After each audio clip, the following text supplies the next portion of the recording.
Hello, everyone. We are here with Miss Darlene, and she's going to tell us about a recent trip she just went on, a group trip. I don't think we've talked about group travel, so we're going to get into that. So, Darlene, can you tell us about what you just did? So I guess it was in February. A coworker of mine invited me to go on a trip to Europe. It was 12 days, and we were intended to go to Brussels, Amsterdam, Barcelona, and Dublin. And I was really super excited about this because I'd never been to any of these places before, and I really wanted to go to Paris. And Brussels was like a 2 hour train ride Paris was like a 2 hour train ride from Brussels. And I was like, I will go if we can go to Paris for a day. And they agreed to it. So the three of us went. It was myself, a young lady that teaches in my school, and a gentleman that teaches at our school. Well, I didn't realize there was only three of you guys. I don't know. I Yep. thought it was like five. Okay. Nope. It Oh, was just wow. three of us. Oh, wow. Okay. So, what you recently started like traveling a lot. So, like, what got you into like wanting to take all these trips? So I've always wanted to travel. I didn't think I was in a financial position to do that. And then I realized that I just needed to plan the trip and um, make the money however I needed to make the money. So I basically started Ubering and doing Lyft, as well as I do an Airbnb in my home. So I rent out a space in my home for people that want to travel to Philadelphia. And so I've been doing that for about a year, and just seeing these people come and stay with me, I'm like, I can do that. So that's why I went ahead and ventured out. Nice. So, were you renting your place out when you went to Europe? Actually, I did. I just set it up where the person that was here, they were here for a month-long stay, and they were here until like a week after I had left. And then a new person came like the day after they left. So I just set it up with the person that was watching my little puppy. They cleaned and turned over the room for me and made sure the house was tidy for the next guest. Oh, nice. Okay. So, where did you guys flew out of Philly? You, We flew out of Philly, but we flew back into JFK in New York. okay. And you all like traveled together from the beginning. So the gentleman that I spoke to you about had already left on Thursday, and we met him in Iceland because our trip from Philadelphia was from Philadelphia to Iceland, and then we boarded another plane that took us to Brussels. So, can you give us a little bit of what you did in the various cities? How long you stayed there? So we stayed in each city 2 to 3 days, and because it was my first time going, I pretty much stuck to the tourist situation, whereas I went on of course, like when we went to Paris, we had a limited amount of time. We had like 12 hours from 9 a.m. until 9 p.m. before we had to be back on that train. So we went on a tour bus, a hop on, hop off tour bus. And that's pretty much what I stuck to in most of the cities. So, for all these cities, it's like 6 cities or something. How did you decide where you guys were staying? So that was the part that I was really not involved in, and I kind of wish I had been more involved in it, because the places that they chose to stay in were not places that I was most comfortable with. So prior to going, they're like, oh, we're going to stay in hostels, and I'd never been in a hostel before, so I had no idea what they were even saying when they stated that. And I probably should have done a little bit more research and been like, look, guys, maybe we should just do Airbnb, because a couple of times we had to, once we arrived to the hostel, it just was not conducive for 3 people staying, especially not 3 people that, I mean, it just wasn't conducive for anybody really to stay. Mm-hmm. And I mean, when we first arrived, one of the hostels legit smelled like urine. And I was just like, not staying here. So I quickly grabbed my phone and got on to the site for Airbnb, which I love that I was really comfortable with that, and found us a great place in a centralized location in the city. And that's where we ended up staying. What city was that? That was Brussels. Brussels, okay. Yeah. So the only place where we stayed in a hostel was Amsterdam. And that was because it was a non-refundable, we had already paid and they wouldn't refund our money. They're like, if you cancel, you still owe us all your money. Yeah.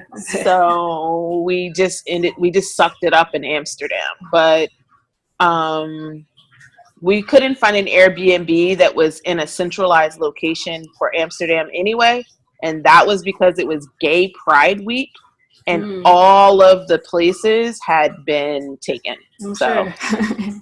So we had to stick with where we were, and it actually wasn't as awful as the first one that we had gone to.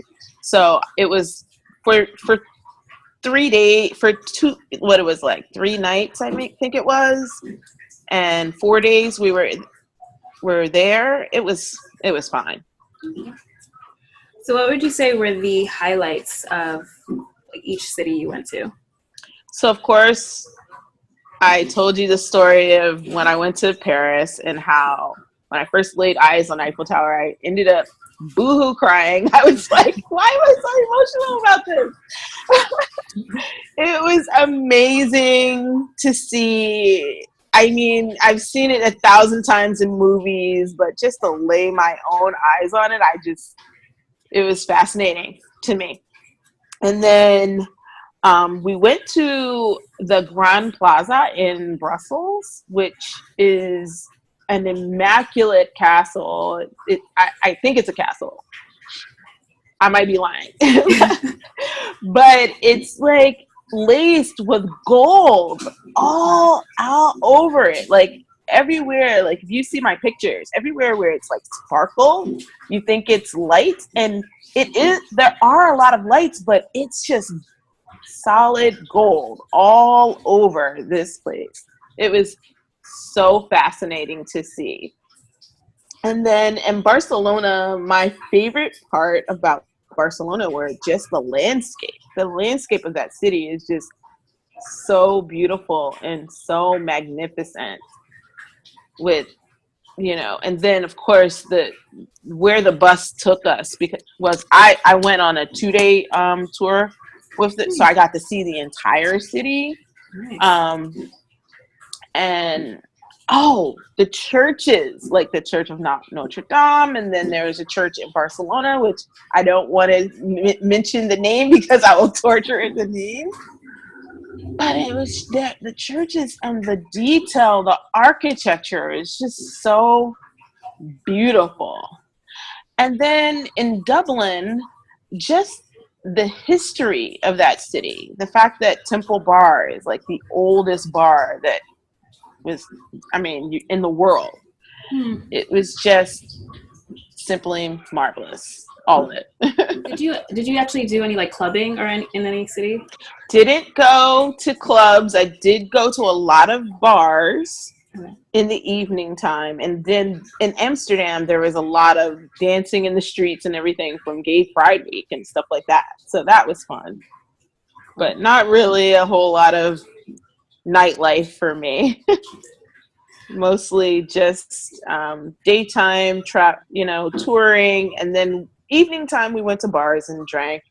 When we were in Brussels, I had beer from Belgium, and the beer legit had its own glass. Like it had a glass and it said the name of the beer on the glass, and that's the only beer that they pour in that glass. I thought that was pretty cool. Did you have any like amazing food? So I unfortunately went with people that were not like didn't like to explore that aspect of it. So if I ever go back, I'll definitely make sure that I venture out more to more local restaurants as opposed to finding the one restaurant in the city that has American food. But when I was in Dublin, I the food was pretty good. I tasted a lot of great Irish food. So Cool. Were there any like language barriers in any of the cities you went to? yes, when we were in Brussels, everybody spoke in French, and I definitely had to get my Google Translate out for a couple of times. But that's why you have these apps on your phone, right? So and then of course Barcelona, there's like no one spoke any English there. It's just very, very, very sparingly I found people that spoke English in Barcelona. So how was it getting around? So it's fairly easy. I have Google Translate, so that was simple, right? And Google Maps is also simple. You just put in where you want to go, and Google Maps will take you there. And then there's this lovely thing called Uber, and it's in a lot of different countries. So as long as you know the address of where you want to go, you just type it in, and the person comes and picks you up and takes you there. Okay. You don't have to speak to them. And did you have any like really good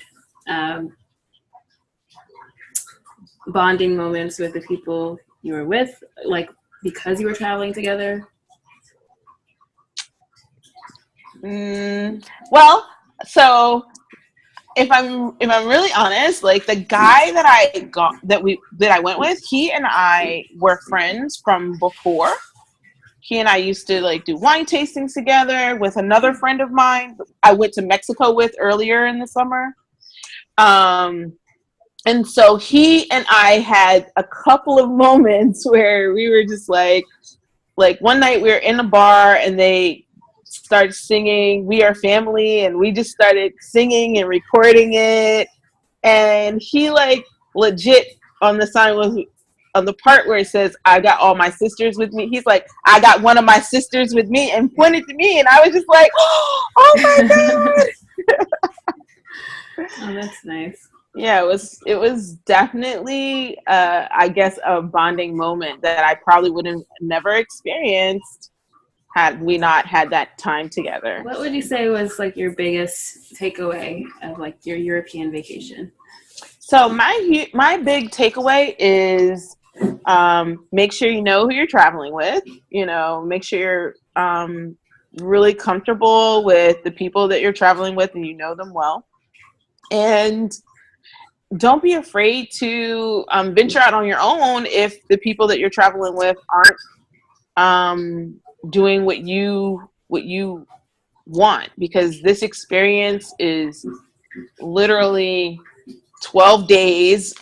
Well, my experience was 12 days, and sometimes trips are shorter than that, and you have a limited amount of time, and you want to make sure that you maximize the time while you're there. So, right.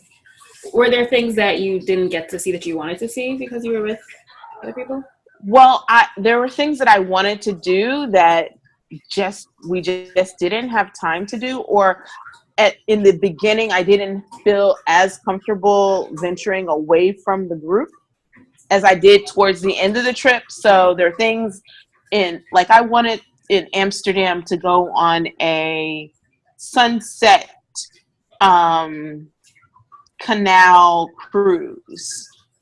And because I was just sticking so close to the group, I didn't venture out and do that. And that wasn't something that was on their to-do list, so we didn't end up doing it. Okay. Any advice on like doing these multi-city trips where you are like doing a bunch of train travel in between? So my advice is know the city that you're going into and know what you want to do. so that you don't waste time trying to figure that out once you arrive. Because I kind of would, like, people would ask me ahead of time, like, what are you going to do? Where are you going to go? And I was just like, I don't know. Like, I had no idea what I wanted to do or where I wanted to go. And I was allowing people to give me suggestions of things, but I really never even opened up my computer to kind of research to see like how difficult it would be to get into. Like, there was a church that I wanted to go in, and it was literally €50 to walk inside the church. Wow. Okay. if you didn't get a regular ticket, it was €15 to go inside the church. But because so many people want to do it, those tickets sold out. And then they're going to sell these other tickets, €35, €40, €49, which is €49 at the time we were there was like $55, $60 just to walk inside this church for a 2-hour tour. So just kind of know like what you're walking into ahead of time is probably, like, so you can wrap your head around those prices and know, oh, okay, this is what it's going to cost. I also almost missed Vincent van Gogh because I hadn't purchased my tickets ahead of time. And so the day I went to go, the first day I went, tickets were sold out for that day. And luckily, I had gone there early enough in the day where I could purchase tickets for the next day. And I was able to go the next day. But if I had only had one day in that city, I would have totally like missed out on one of the most beautiful artists exhibits in the world. So nice. That would be my suggestion. Yeah. Research it ahead of time, know where you want to go, buy as much stuff as you can. Well, thank you so much for like sharing what you've learned in this trip. Yeah. And I appreciate it. Of course.